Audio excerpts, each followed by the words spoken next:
on Australia's business channel. This is Media Week. Hello, welcome to the program. I'm Nigel Freitas, filling in for Bridie Barry. Ahead today, Kerry Stokes appoints John Alexander to the board of 7 West Media. Plus 9 announces a new judge on Australia's Got Talent. As always today, our co-host James Manning, editor and publisher of Media Week, is here with us in the studio. James, welcome. Hi, Nigel.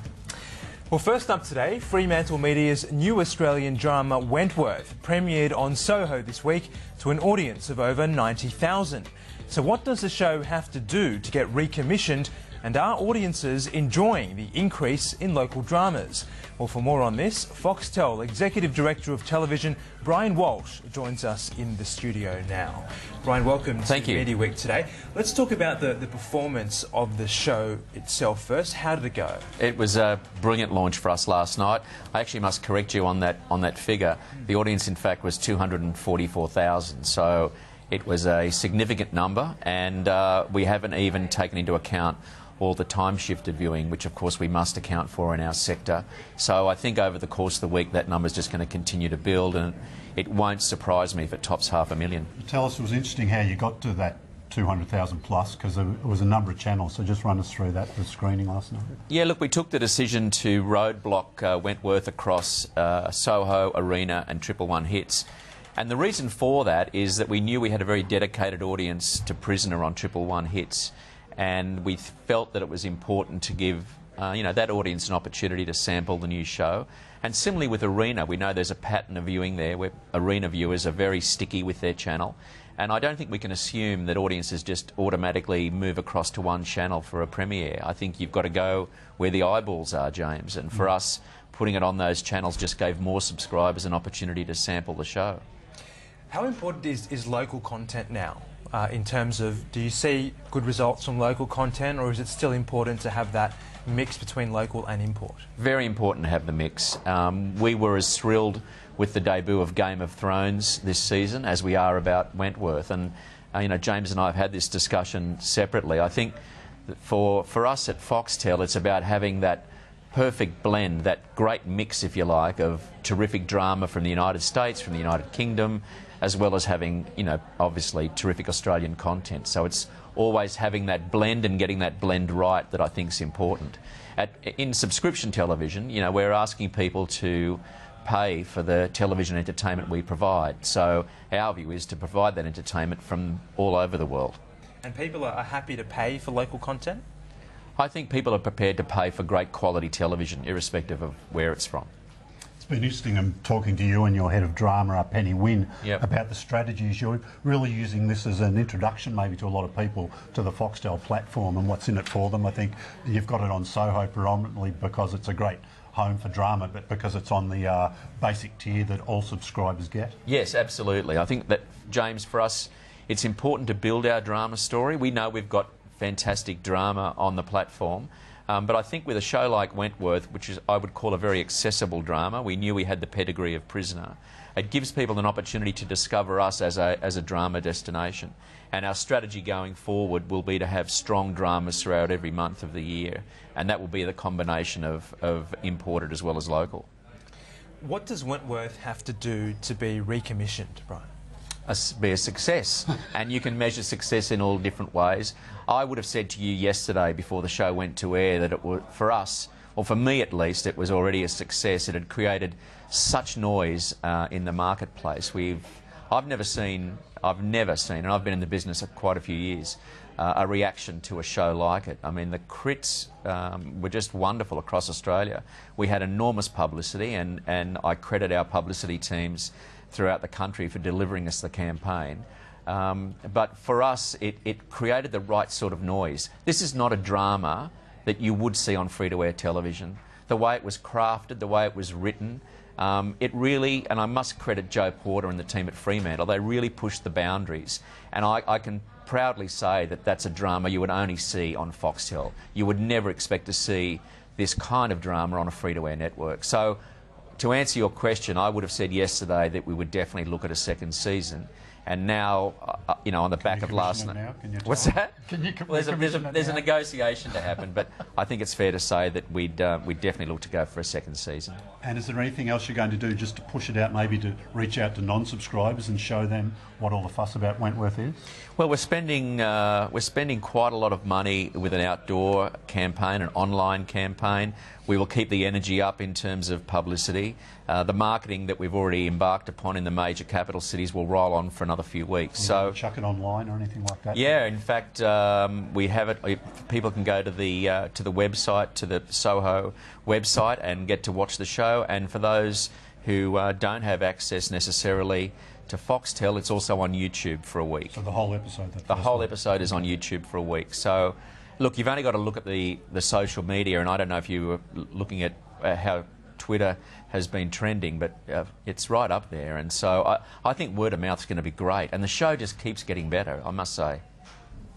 What about other drama projects, Brian? What's planned for 2015, sorry? 2015? Or 2014. Okay, you're getting ahead of too far ahead. Worrying me there, gee.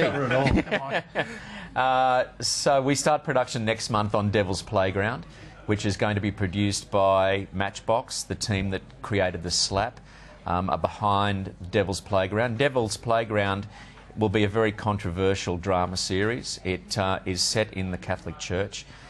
It tackles all of those subject matters that have made headlines over the last couple of years. And I think, again, this will be subscription television pushing the boundaries in terms of, that quality of drama. So that goes into production next month. We're shooting that in and around Sydney. Gallipoli is in pre-production. The Gallipoli story has been brought to us by Sam Worthington, who's an accomplished Australian actor, and that will go to air as part of our 2015 centenary marking the start of World War I. And we are talking to drama producers now with a view to commissioning more works for next year. Can you tell us anything about Real Housewives? Can you tell us today that you've settled on a city? We're close to settling on a city. It's also Matchbox. It's been a very drawn-out process in the casting because we're asking the women to commit themselves for a very long production period. It's 3 to 4 days a week for 6 months of the year. The quality of cast we're looking for and the sort of women we want are very busy. They have other lives. Some of them are professional and have careers. So getting that cast right and getting the blend right has taken us some time, but I'm really delighted with where we've got to, and Melbourne is looking the favourite city. The Herald Sun think their city's got it. So. Yeah, I think that's not quite across the line, but close. Not that it's a week to talk about betting, but if I was a betting man, I'd say that Melbourne would be odds on. Okay. Now, Brian, you've just come back from MIP TV in France. Yep. It's been called a quiet market. How did you find it over there? I think it's different, Nigel, depending on who you speak to in the industry. For the free-to-air industry, they go there looking for the next big format hit, so they're looking for the next voice.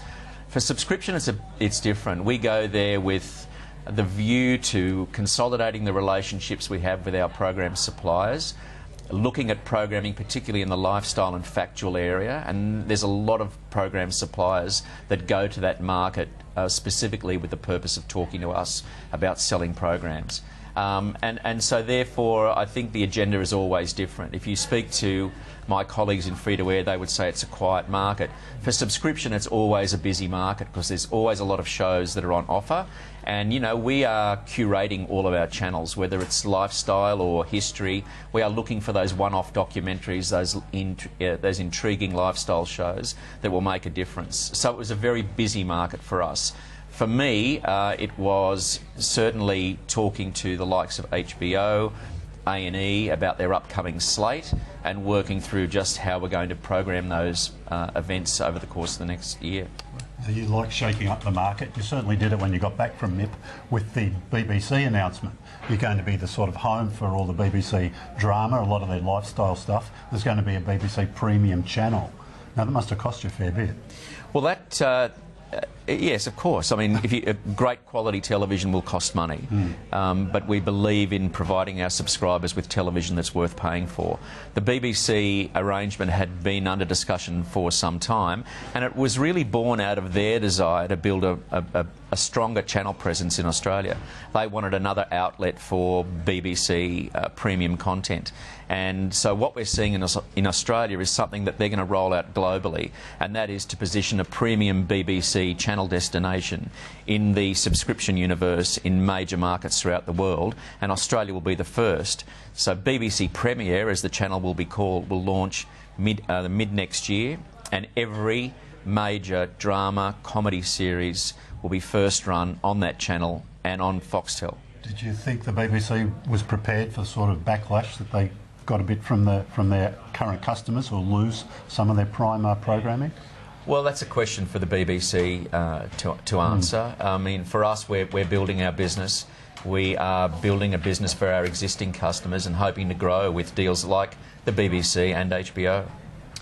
Just quickly, Brian, Foxtel's buying power compared with the other commercial networks, how do you stack up there? Do you have more to spend than they do?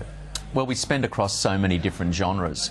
I think we spend across genres that the free-to-air networks don't necessarily even particularly buy in. So the History Channel is a good, unique example. A&E is another. We like to think we're the home of lifestyle programming. So I think when you look at the budgets combined, yes, we would spend more than an individual free-to-air network, but we're spending our money across a number of different areas, whereas the free-to-airs will put all of their money into programming that caters for that prime time audience. Okay. Brian, thanks for your time today. Pleasure. Well, coming up on Media Week, we'll see how media stocks fared on the market this week, plus what's James Warburton's next executive role.